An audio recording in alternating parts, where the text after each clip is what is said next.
Hey guys, real quick, before we start this PFR, I am 9 subscribers away from 200 subscribers on YouTube, and I know I don't want to beg for subs or anything, but that would be amazing if I finished it off on a high note, because tomorrow is the end of the semester. Here's my game notes for the night.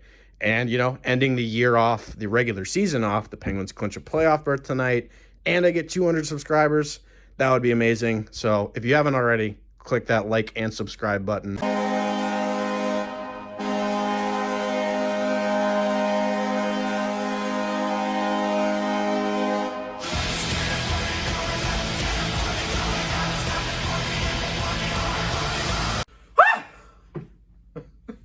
Oh boy, what a game. Penguins win 5-4 in overtime. Jake Guentzel with the goal there should have not went to overtime. Kris Letang should have won, guarded Tom Wilson better, and 2, aimed the puck just a little bit to the left, but it's okay. The Penguins are going to the Stanley Cup playoffs for the 15th straight season. That is the second longest streak in NHL history. Detroit Red Wings have it, I think it's like 23. And it's the current longest active streak in all Big Four professional sports teams. It's insane. Like, I was 7 years old when the Penguins started the streak. I will be able to legally drink in 2 weeks. So that's just, it's crazy. I love this team, man. But at points tonight, I did not, because, dear Lord, that Tom Wilson goal should have happened. Well, anyways, let's get into the lineups, because there were some changes. Malkin was a game-time decision. Did he play? He didn't.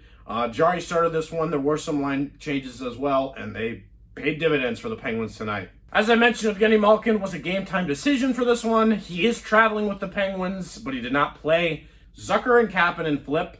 The Triple J line is no more. It is now McCann, Carter, Kapanen, and that line looked really good tonight. I think it's just McCann and Carter, and Kapanen looking good as well. We'll get into his game. And then Frederick Gaudreau comes back in this one. Kind of a minor thing, but he scored tonight, which is not minor.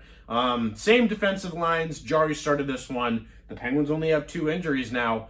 And, I mean, that's changed, though, because Evan Rodrigues got hurt tonight. Also heading into this game, if the Rangers lose against the Islanders, which they did, and the Penguins win in any shape against the Capitals, which they did, the Penguins will clinch a playoff berth, which, of course, as I mentioned, happened. In my opinion, the Capitals played a slightly better game than the Penguins in the first and throughout the second period. Face-offs is something that's starting to concern me. I wasn't really worried in the Boston games because, I mean, you were up against Patrice Bergeron, who is arguably the best face-off man in the entire NHL. But when you're going up against Nick Dowd and Lars Eller and still losing, it's kind of concerning. Face-offs is an area of concern for the Penguins. If they're going to be a contender, they need to work on that little tidbits of areas. TJ Oshie gets the first goal in this one. Evan Rodrigues draws a penalty, or takes the penalty, and Oshie capitalizes. Justin Schultz had himself a pretty decent game tonight, and I really started to see a lot of offense from the defense in Washington tonight. Ovechkin's not playing, and I hate to say it, but like Orlov, Dylan even, Carlson, of course, and Justin Schultz were pretty good tonight, especially Schultz, who I think had 2 assists. Orlov had a goal. And yeah, Schultz gets the assist on this first one from Oshie. And later on gets another assist. But Kasperi Kapanen is taking advantage of his time. He was on the 4th line in his first game back, and then he was on the 3rd line, and now he's on the 2nd line. And tonight he has 2 goals. And Sullivan really needs to stop moving around the lineup. He needs to realize that this is a top 6 player. And he was great tonight. His first goal, great speed. And my PFR question for the night is, what do you do with him? Because you can't put him with Crosby. Do you put him with Malkin, or do you keep him with Carter? Where does Kasperi Kapanen fit in your perfect lineup when everyone's healthy, which will never happen, because also Evan Rodrigues left this game. Not a terrible loss, but still, you don't want to see that happen to anyone. He's been good for the Penguins this year. I know he's kind of a scapegoat and a lot of people's new Dominic Simone that they like to pick on, but he has been good for the Penguins. He hasn't been, outstanding by any means, but he's making league men, and he's doing what he needs to be doing. You hate for that to happen to any player. And Rodrigues could be out for a pretty decent amount of time. Really, just these games against not only the Capitals, but the Bruins are measuring stick games for the Penguins, and they have proven that they are not only a contender, or that they can not only battle, but that they are potentially a contender, and I think they are a contender. They've been able to beat these top teams. The Bruins, the Capitals, even the Penguins, have been hypothesized, they're going to fall off because they got older players.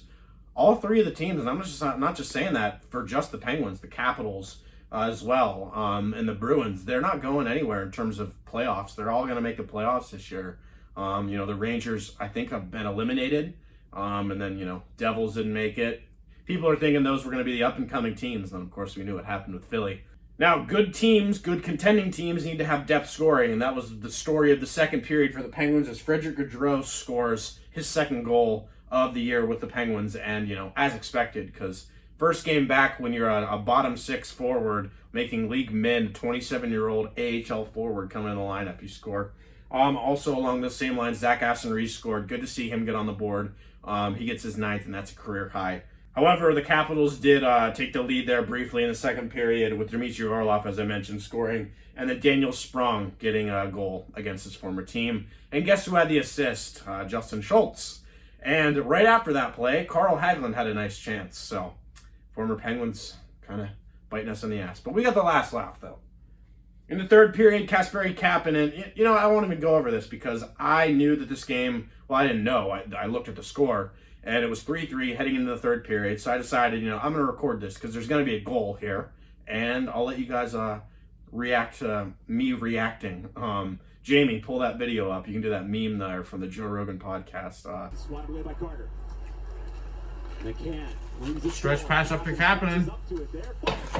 He scores! Oh my God, he snipes it. He's had a game tonight. Dear Lord. I love Kasperi Kapanen. What an impact player. What a game tonight. Doesn't Kapanen not have a hat trick? I think I remember that earlier in the season where I think he had another 2-goal game. Slips it through. Nobody for Washington. Letang. Oh! It hit the inside of the post! Come on. It's kind of like laughing funny ha-ha because the Penguins are up by 1. But if that is like the turning point of the game and the Capitals score here, I'm going to be pissed.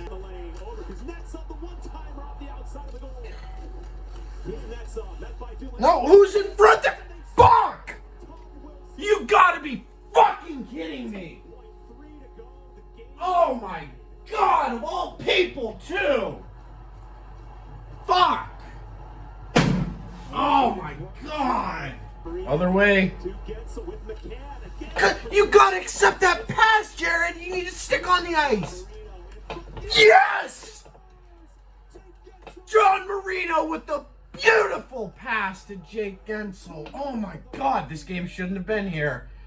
But dear Lord, I'm happy the Penguins won. And he's right, the Penguins are going to the Stanley Cup playoffs for the 15th straight season. Oh, what a fucking roller coaster. Playoff atmosphere. We'll do the PFR later. Well, technically before, whatever.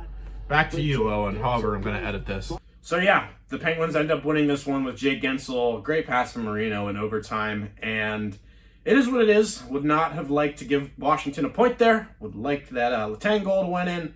Empty net goal. But whatever. Penguins still win. And they go to the playoffs, baby. 15 straight years. I love this team. My 3 stars of the night. I'll give Orlov a star. He was pretty good. He's not a Capital that I necessarily hate. So I'll give him 1. Guentzel and Kapanen, man. He had a great game. Again, my PFR question, what do you do with Kapanen? What line do you put him on when everyone's back and healthy? Do you keep him with Carter? Does he go with Malkin? The Penguins win this one 5-4. Very close to 200 subscribers. 9 more, baby. End of the semester. Well, tomorrow's the end of the semester. And I would love to, get 200 by the end of the year. Just an incredible, the amount of support I've gotten on this, just a small YouTube channel of me ranting about the Penguins is something I appreciate. I also posted a hockey guy inspired 32-team NHL league from scratch. I thought that was fun to make. And yeah, I'll see you guys all in the next video. Like, comment, subscribe. Let me know your thoughts in the comment section below. If you don't like my opinions, well, too bad. These are my own opinions. The Penguins win 5-4 over the Washington Capitals. See you guys in the next video. Also, that recliner that I posted on Twitter about, it's gone. I just left it in my hallway, and it's gone. So it is what it is.